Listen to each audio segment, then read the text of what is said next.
The obsidian walls of the high council chamber of the Galaxian Concordat seemed to drink the light, reflecting only the distorted, terrified visages of the assembled delegates.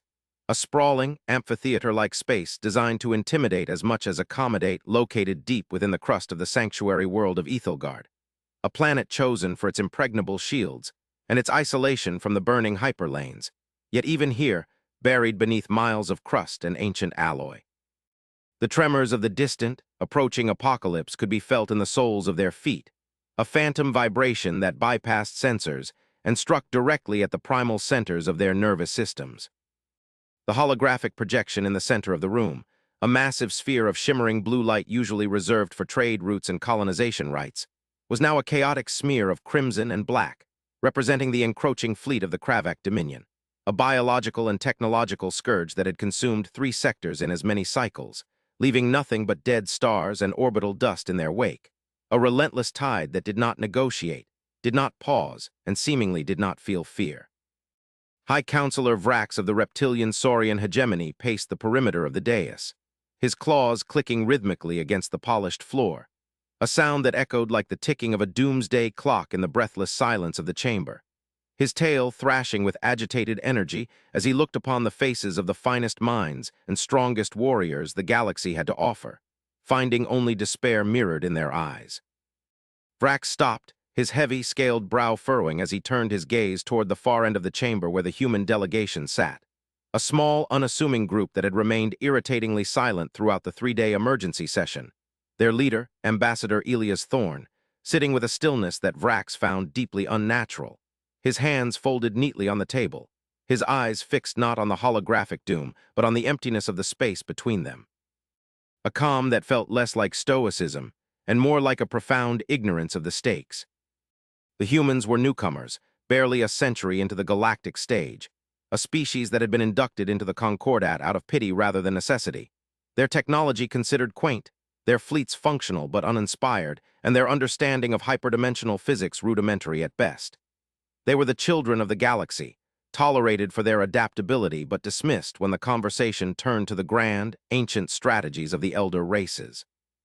To Vrax, their silence now, at the precipice of extinction, was an insult, a final proof of their inability to grasp the magnitude of the horror that was about to descend upon Ethelgard, and the frustration that had been building in his chest finally boiled over, spilling out in a harsh, guttural roar that shattered the heavy atmosphere. "Sit there like statues while the universe burns?" Vrax spat, his voice amplified by the acoustics of the chamber, causing the delicate, crystalline delegates of the Lyran distinct to chime in discordant fear. "The Kravak are hours away from breaching the final perimeter. Our fleets are scattered, our shields are failing, and the greatest tactical minds of 1,000 worlds are weeping in the dark. And yet the Terran Union offers nothing. No strategies, no hidden fleets, not even a word of comfort. We brought you into this light, gave you the secrets of the warp, and now, at the end of all things, you offer us only silence." The accusation hung in the air, heavy and suffocating, and for a long moment no one moved, the eyes of 100 species turning to the small human enclave, waiting for the inevitable stuttering apology, the panicked admission of helplessness, or perhaps the tears that marked the acceptance of death. But Ambassador Thorn did not flinch. He merely unclasped his hands and slowly stood up, the movement fluid and precise, the fabric of his dark gray suit rustling softly, a sound that seemed impossibly loud in the vast, terrified quiet of the hall. Thorn looked at Vrax, not with anger, but with a profound, weary sadness, the kind of expression one wears when watching a child struggle with a problem the adult has long since solved but cannot explain. "We are silent, High Counselor," Thorn said, his voice unamplified yet carrying to the furthest reaches of the vaulted ceiling, a rich, resonant baritone that commanded attention not through volume but through weight, "because we have been listening.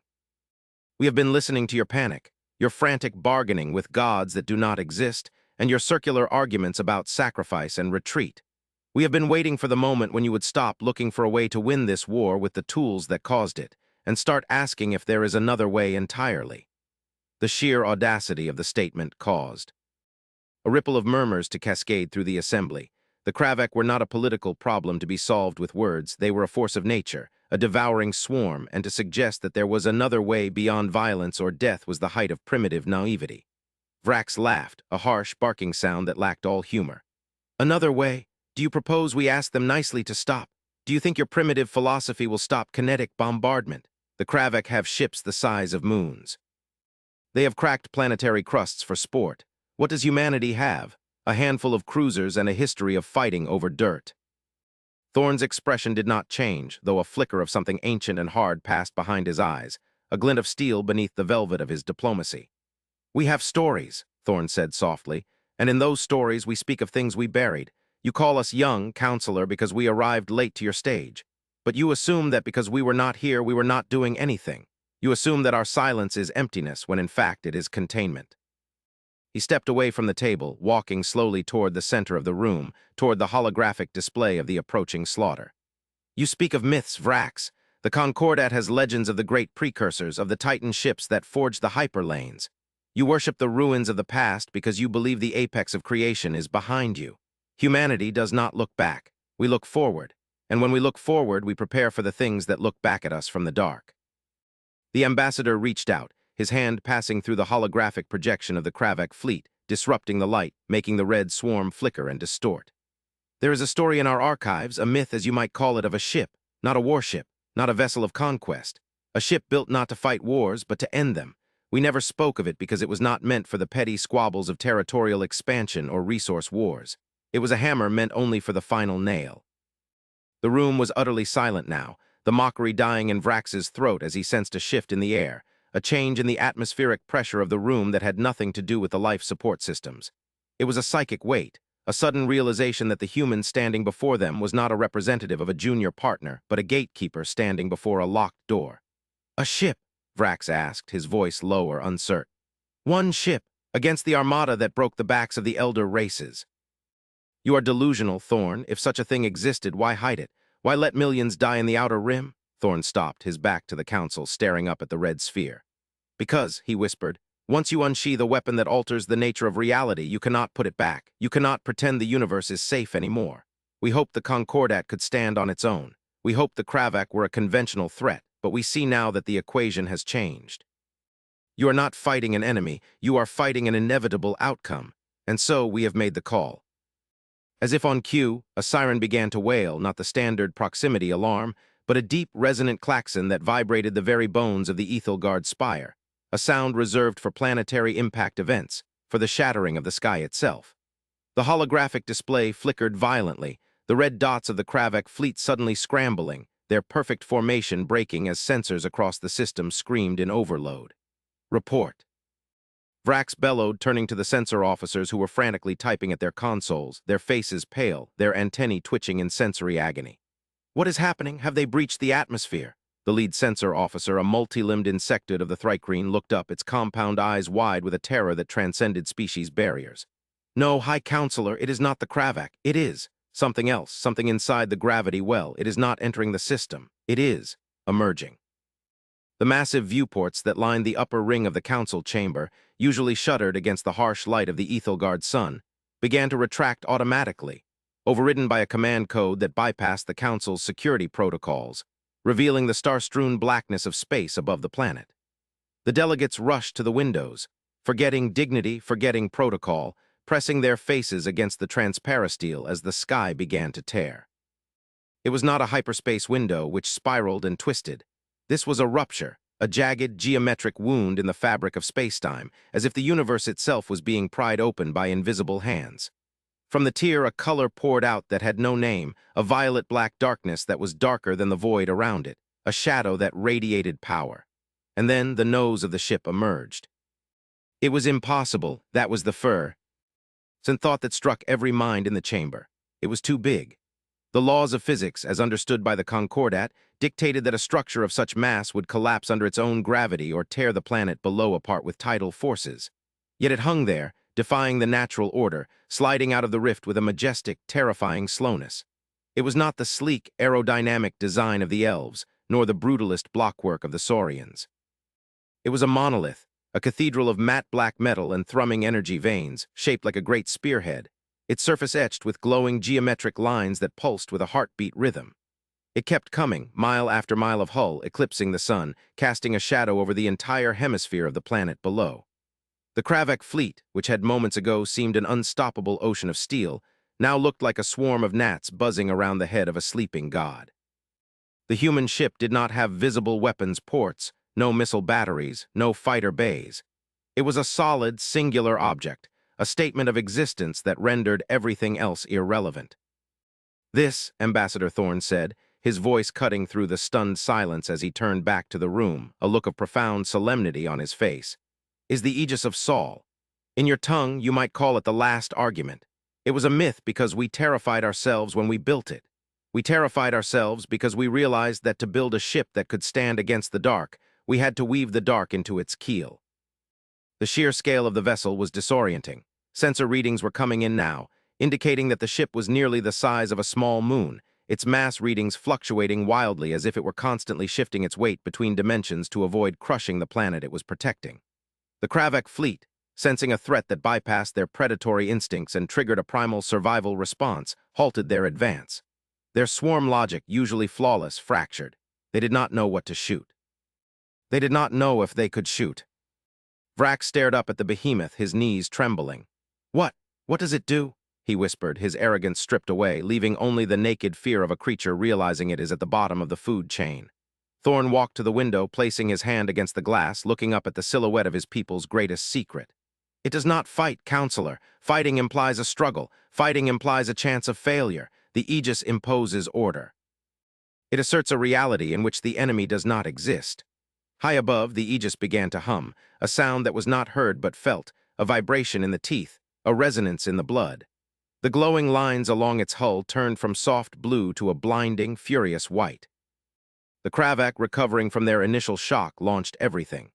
Thousands of plasma torpedoes, kinetic kill vehicles, and antimatter streams streaked toward the human vessel, a light show that would have vaporized a continent.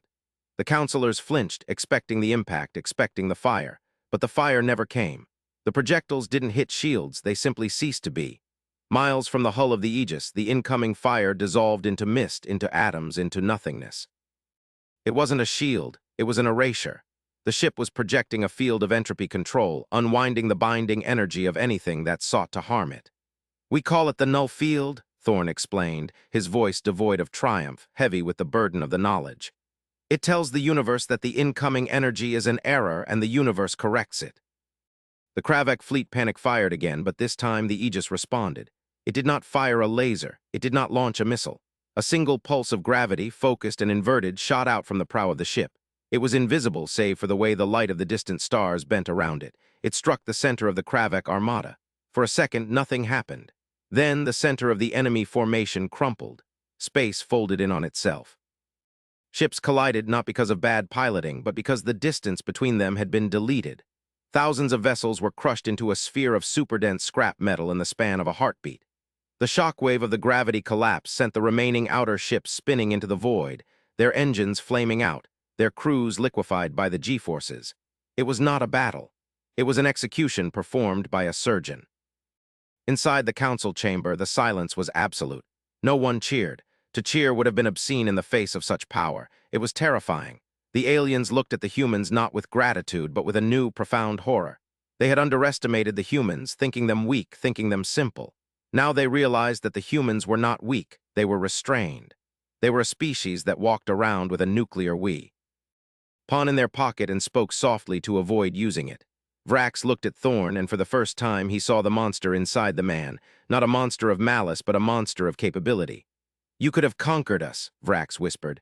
With that, you could have ruled the galaxy. Why sit in our council? Why beg for trade rights? Why let us mock you? Thorne turned, his face etched with the weariness of 1,000 years of history.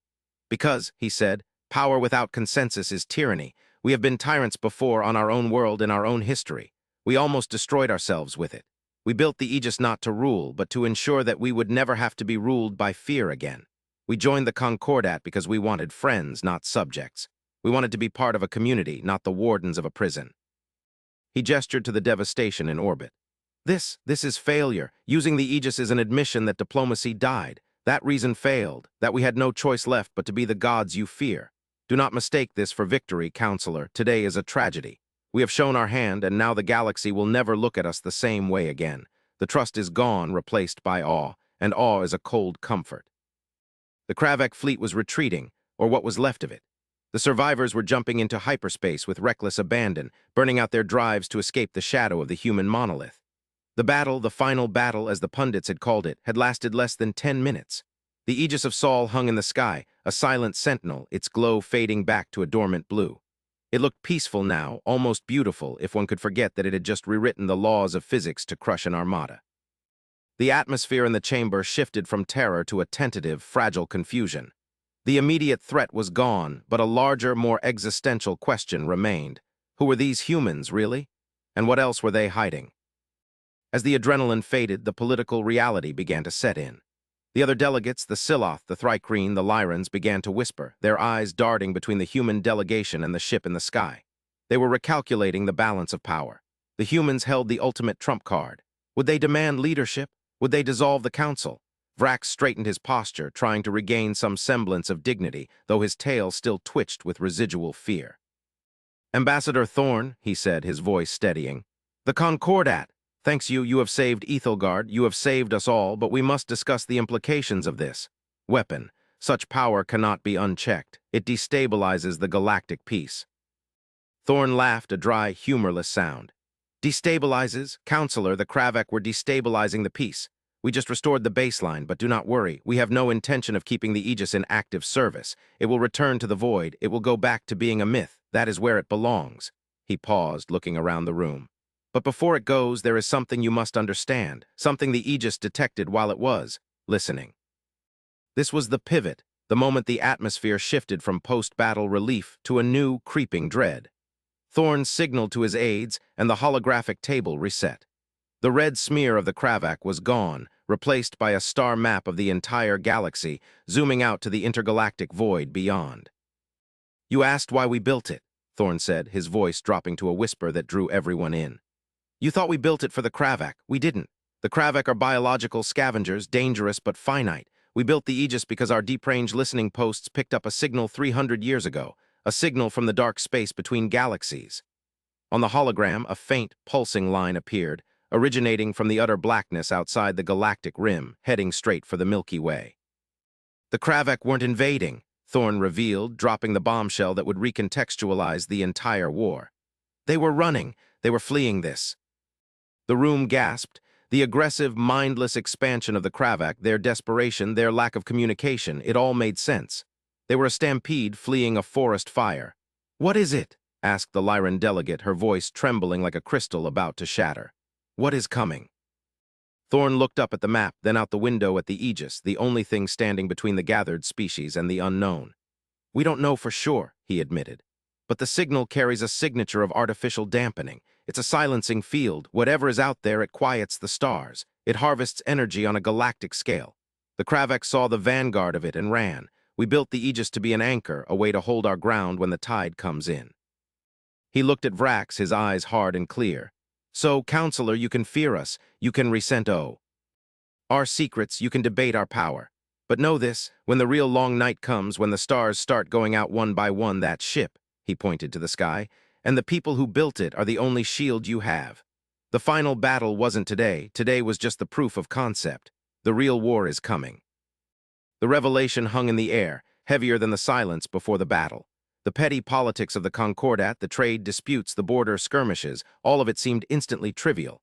They were standing on a tiny raft in a dark ocean, and they had just glimpsed the fin of a leviathan. The humans had not just saved them, they had woken them up.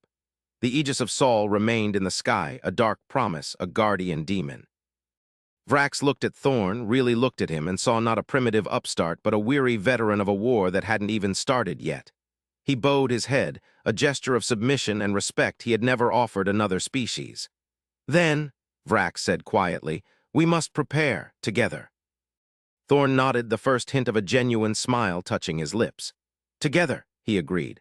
"That was always the plan."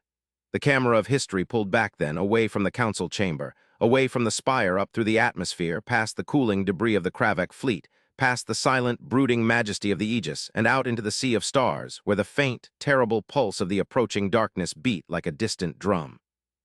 The myth had become reality, but the reality was far more terrifying than the myth. Humanity had revealed itself not as a ruler, but as the watchman, the species that had stared into the abyss and, instead of blinking, had built a gun to shoot it. The hours following the revelation were a blur of chaotic activity. a sharp contrast to the paralyzed dread that had gripped the Council only that morning. The Aegis remained in high orbit, a constant visual reminder of the new paradigm, its gravity engines making subtle adjustments that registered on every planetary seismograph as gentle, rhythmic hums, like the breathing of a sleeping giant. Below, in the diplomatic annexes and tactical war rooms, the mood was frantic. The revelation that the Kravak were refugees rather than conquerors had shattered the psychological framework of the Concordat's military leadership. For decades, they had studied the Kravak as predators. Now, they had to understand them as prey, which begged the terrifying question: what kind of predator hunts a species that travels in moon-sized hives? Ambassador Thorne had not slept. He sat in a makeshift command center established within the human enclave of the Spire, surrounded by holographic displays and a team of Terran tactical officers who had finally been allowed to drop their guise of mediocrity. They moved with a terrifying efficiency, their language shifting from the clumsy trade standard dialect to sharp, clipped military encoded syntax. The alien liaisons allowed into the room, Vrax, representing the High Council, and Admiral Kalen of the Concordat Navy, watched with a mix of fascination and unease. They were seeing the real humanity now, stripped of the diplomatic filters. It was cold, logical, and frighteningly fast. The Kravak remnants are regrouping in the Uit cloud, a human officer reported, her fingers dancing across a haptic interface. They aren't preparing for a counterattack. Their energy signatures are fluctuating. They're trying to initiate a long jump, but their drive cores are damaged. They will die if they try to jump, Admiral Kalen noted, his voice raspy. He was an old avian strategist, his feathers graying, accustomed to the elegant, decisive battles of the past. The brutality of the Kravak had nearly broken him. The efficiency of the humans unnerved him. Their containment fields will collapse. Thorne looked up from a data pad. They know that. They prefer dissolution to whatever is behind them. That is the measure of their fear. He stood up, walking to the central map where the trajectory of the signal was plotted. We need to talk to them. Vrax hissed, his ruff expanding involuntarily. Talk to them? Thorne, they are monsters. They have eaten worlds. Just because they are running doesn't mean they are domesticated. You destroyed their fleet. They will view you as the apex threat now. Exactly, Thorne said, his eyes gleaming. They respect strength. Before we were meat. Now we are a wall. If we can communicate with them, if we can turn them, we gain their biomass, their industrial capacity, and their knowledge of the enemy. We cannot fight the darkness alone, Vrax. The Aegis is powerful, but it is one ship. We need a fleet. We need their fleet. The sheer pragmatism of the suggestion stunned the aliens. To ally with the Kravak, it was heresy. It was madness. But as they looked at the simulation of the encroaching dark, they realized it was the only mathematics that added up to survival. How? Kale asked. They do not hail. They do not negotiate. They do now, Thorne said. The Aegis is broadcasting on their hive mind frequencies. We cracked their neural code 50 years ago. We just never had a loudspeaker loud enough to shout over their hunger. Now we do. High above, the Aegis of Sol shifted its operational mode. The glowing lines on its hull changed from white to a deep, pulsating gold. Deep within the ship's bowels, massive subspace transceivers capable of sending messages through the very bedrock of reality began to sing. It wasn't a message in words. It was a message in concepts, raw and unfiltered, beamed directly into the synaptic web of the Kravak Hive Queens. Stop. Safety. Barrier. Alliance. Enemy of my enemy. The reaction was immediate. In the distant Uit cloud, the frantic churning of the Kravak ships ceased. The biological vessels, grown from bone and void-hardened chitin, turned slowly, thousands of eyes orienting toward the blue marble of Ethelgard and the black spear that guarded it. For a tense hour, nothing happened. The universe seemed to hold its breath. Then, a single shuttle detached from the largest of the Kravak hive ships. It was a jagged, ugly thing, looking like a severed claw propelled by green fire. It moved swiftly toward the planet, bypassing the Concordat's defense grids, which were still offline from the earlier electronic warfare. They are sending an emissary, the sensor officer announced, disbelief coloring his tone. Let them land, Thorne ordered. Clear the Grand Plaza. I want the Aegis visible directly overhead when they step out. I want them to know exactly who holds the leash. The meeting took place on the scorched landing pads of the Grand Plaza, the air still smelling of ozone and fear. Concordat soldiers, their armor polished but their hands shaking on their rifles, formed a perimeter. Vrax and Kalen stood beside Thorne, feeling woefully under-equipped in their ceremonial robes. The human soldiers, clad in powered exoskeletons that hummed with the same energy as the ship above, stood like statues, their faceless helms reflecting the harsh sun. The Kravak shuttle slammed into the concrete, lacking the grace of landing gear, simply crushing the stone beneath its reinforced belly. Steam hissed from biological vents. The side of the craft tore open like a wound, and the emissary emerged. It was a nightmare made flesh, a towering, six-legged construct of chitin and muscle, standing 3 meters tall, with sensory tendrils tasting the air and 4 arms ending in razor-sharp manipulators. It was a war prince, a caste previously only seen on the front lines dissecting tanks. But it carried no weapon. It walked with a strange, halting gait, its movements out of sync with the gravity. It stopped 10 meters from Thorn, its multiple eyes, black as oil, fixed on the human. A chittering sound erupted from its throat, a cacophony of clicks and wet tearing noises. The translator device on Thorn's belt, a prototype of human design, crackled. The wall, the mechanical voice synthesized, stripping the emotion but leaving the intent. You are the wall. I am Thorn, the ambassador corrected calmly, stepping forward, ignoring the gasps of the Concordat guards. I speak for the Union and for the Concordat. You are running, Prince. You are running from the silence. The creature recoiled as if struck. The mention of the silence triggered a visceral reaction. It hissed, its mandibles clicking furiously. It eats the light. It drinks the stars. We run. We consume to run. You stopped US. Why do you wish to feed US to it? Stopped you because you were trampling the only people who might be able to save you, Thorn said, his voice hard. He pointed up at the Aegis. You saw what that ship did. It denied physics. It erased your fire. We have more of them, not many, but enough. This was a bluff Vrax realized with a start. The humans were lying to a monster. It was terrifyingly bold. We can build a fortress here, a line in the sand, but we need materials. We need your biomass engines. We need your numbers. Join us and we kill the silence together. Run and you die tired in the dark. The Kravak prince stared at the Aegis. The hive mind was calculating, millions of minds processing the data of the battle, weighing the probability of survival against the probability of destruction. The Kravak were not emotional, they were biological machines of survival. The logic held. The humans had the hammer, the Kravak had the sword. Alone, both broke. Together, they might hold. We submit, the prince said, the words sounding like a bone snapping. We submit to the wall, but the silence comes. It is fast. It is hungry. We know, Thorn said. How long? 2 cycles, the prince replied. 2 great CYCLES before the front arrives.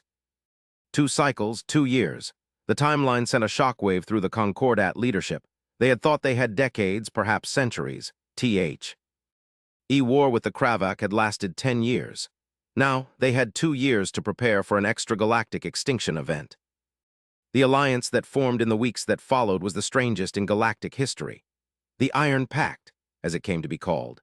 Kravak bioships docked alongside the crystalline frigates of the Lyran and the blocky dreadnoughts of the Saurians. Human engineers, finally sharing their black box technology, worked alongside insectoid bioshapers to fuse metal with flesh, creating hybrid ships that possessed the regeneration of the Kravak and the shield dynamics of the Terrans. The Aegis of Sol became the dockyard, the central hub of this frenetic activity. Its massive internal bays, previously hidden, opened up to reveal mobile factories of staggering complexity. The social impact was just as profound. The humans, once the quiet observers, were now the de facto leaders of the galaxy. Their culture, previously ignored, was studied with obsessive fervor. The aliens realized that human history was a catalog of near misses, of surviving the impossible through stubbornness and ingenuity. The human spirit became a commodity, a tactical doctrine. Philosophers from the Siloth worlds wrote treatises on Terran defiance, trying to teach their telepathic youth how to block out fear the way humans seem to naturally do. But amidst the preparation, the mystery of the Aegis deepened. Vrax, now a close confidant of Thorn, spent hours on the human ship. He walked its silent corridors, noting the absence of crew in many sections. The ship was largely automated, run by an AI of such complexity that it felt like a living presence. One evening, looking out at the shipyard from the observation deck, Vrax asked the question that had plagued him. Thorn, he said, holding a glass of Terran whiskey, a chaotic liquid he had grown to appreciate. The energy source of this ship, I have seen the schematics you released. You show fusion, you show antimatter, but the math doesn't work. The null field requires infinite energy to sustain. What is in the core? What are you really burning? Thorn hesitated, The camaraderie between them was real, forged in the fires of the crisis, but some secrets were dangerous to know. "You know how I said we wove the dark into the keel?" Thorn asked. "Yes, a poetic metaphor." "Not a metaphor," Thorn said quietly. "Come." He led Vrax down, deep into the belly of the ship, past security checkpoints that scanned DNA, retinal patterns, and even intention. They arrived at the core chamber. It was a spherical room suspended in a magnetic vacuum. In the center, contained within a cage of singing gravity rings, was a tear. Not a tear into hyperspace, but a tear into somewhere else. It was a microscopic black hole, but it wasn't black. It pulsed with a sickening, inverted light. "We didn't just find a signal from the silence," Thorn whispered. "We caught a scout." Vrax recoiled, his scales rattling. That thing is alive." "It's a fragment," Thorn corrected. "A piece of the entity that is coming. We trapped it. We figured out that its biology, if you can call it that, operates on entropy. It eats order. So we built a cage that feeds it pure chaos, quantum noise. In its struggle to escape, it generates the power that runs the null field. We are using the enemy's blood to power the shield." Vrax stared at the captive horror. It was an abomination, it was brilliant, it was terrifyingly human. Does it know?" "It screams constantly," Thorn said, his face impassive. "The AI filters it out, but yes, it knows, and the thing coming for us, it wants its brother back." The realization of what the final battle would truly entail settled on Vrax. They weren't just fighting an army, they were fighting a rescue mission. The entity approaching the galaxy wasn't just hungry, it was angry. Time passed with agonizing speed. The 2 cycles evaporated. The Kravak hybrid fleet was ready, an armada of monstrosities, sleek metal fused with chitin, weapons that fired plasma-sheathed bone shards, shields that healed when struck. The Concordat fleets were upgraded with human shielding. The Aegis of Sol sat at the center, the queen on the chessboard. And then the stars began to go out. It started at the edge of the sensor range. Entire star systems simply vanished from the sky. No explosion, no supernova, just dark. The silence had arrived. It wasn't a fleet of ships. It was a cloud, a field of negation that spanned light years. It was a macroorganism composed of billions of semi-autonomous drones that acted like a fog of nanomachines, dismantling matter at the atomic level to fuel its expansion. "Contact," the human tactical officer announced, her voice trembling slightly before clamping down into professionalism. "The Uit cloud is gone. The enemy is entering the system." The view on the main screen was incomprehensible. It looked like ink spilling into water. The stars were being erased. The darkness had a texture, a writhing, shifting quality, and from the darkness the shapes emerged. Not ships, but geometric forms, pyramids, spheres, obelisks, made of a material that absorbed all scanners. They were silent. They moved with perfect synchronization. "Fleet, engage," Thorn ordered from the command deck of the Aegis. "Pattern Delta 9, keep them off the flagship." The battle was joined. It was unlike the fight with the Kravak. This was a war of noise against silence. The hybrid fleets unleashed a torrent of fire, antimatter beams, plasma torrents, biological acids. The darkness absorbed much of it, but the sheer volume of fire forced the geometric shapes to break formation. The Kravak pilots, driven by their fear and their hive connection, fought with suicidal fury, ramming the dark shapes, detonating their cores. The Aegis waited. It was the anchor. Thorn watched the tactical display, waiting for the heart to reveal itself. The fragment in the engine core was screaming now, a psychic shriek that bled through the dampeners, causing headaches among the crew. "It's calling to it," Thorn gritted out, clutching the railing. "Wait for the response." Suddenly the darkness parted.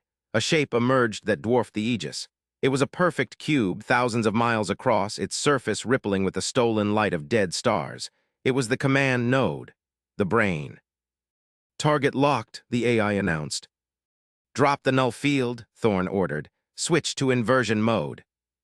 "Sir," the helmsman hesitated. "If we drop the field, we are vulnerable." "Do it. We have to let it in to kill it." The blue glow of the Aegis vanished. The ship was naked. The cube sensed the vulnerability, sensed the presence of its trapped kin. It fired. A beam of pure darkness, a ray of absolute entropy lashed out, connecting with the Aegis. The shields buckled. Armor evaporated. Deck 12 through 40 decompressed instantly. Thousands died in a second. "Hold," Thorn screamed, blood running from his nose as the psychic pressure mounted. "Let it connect. Open the core containment." This was the gambit, the trap. They opened the cage. The fragment inside the core, sensing its parent, reached out. The beam from the cube connected with the fragment. A circuit was formed. Now, Thorn yelled, "Reverse polarity, feed it back." The engineers threw the switch. The Aegis didn't draw power from the fragment. It pumped the chaotic energy of the ship's dying reactors into the connection. It was a poison pill. They were injecting raw, chaotic, human-designed dissonance into a hive mind of perfect order. The effect was cataclysmic. The cube shuddered. The black beam turned blinding white. The feedback loop traveled up the connection into the cube and then through the quantum entanglement of the hive mind into every single drone in the cloud. It was a computer virus made of energy.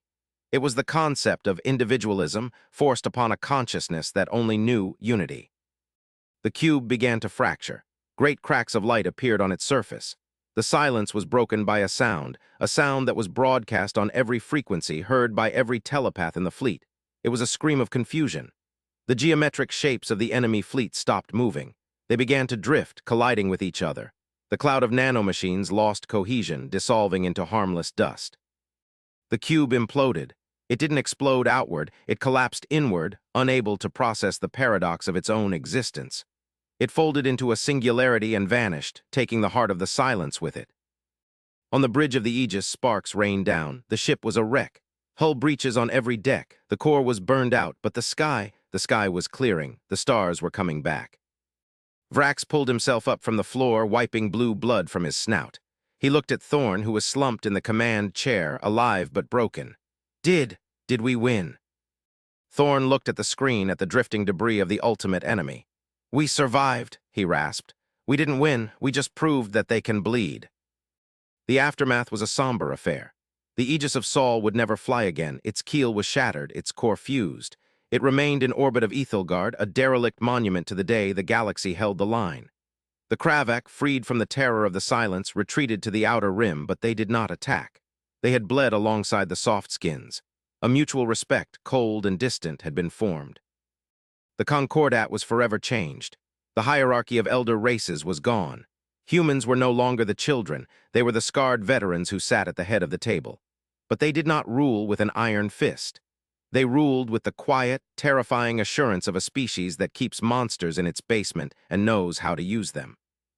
Years later, on the anniversary of the Battle of the Silence, High Counselor Vrax stood with an aged Elias Thorn on the observation deck of a new station, looking at the wreckage of the Aegis. "You know," Vrax said softly, "there are rumors that you are building another one." Thorn smiled, a glint of the old steel in his eyes. He didn't look at Vrax. He looked out at the stars, at the endless dark that was no longer quite so silent, but still full of unknowns. "It's a big universe, Vrax," Thorn said, turning his wheelchair away from the window. "And myths are useful things. It's best to keep the galaxy wondering."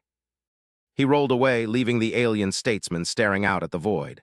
Vrax looked at the dead ship, then at the darkness beyond. He shivered, not with fear, but with a strange, cold comfort. The humans were crazy. They were dangerous. They courted death and weaponized nightmares. But by the gods, it was good to be on their side.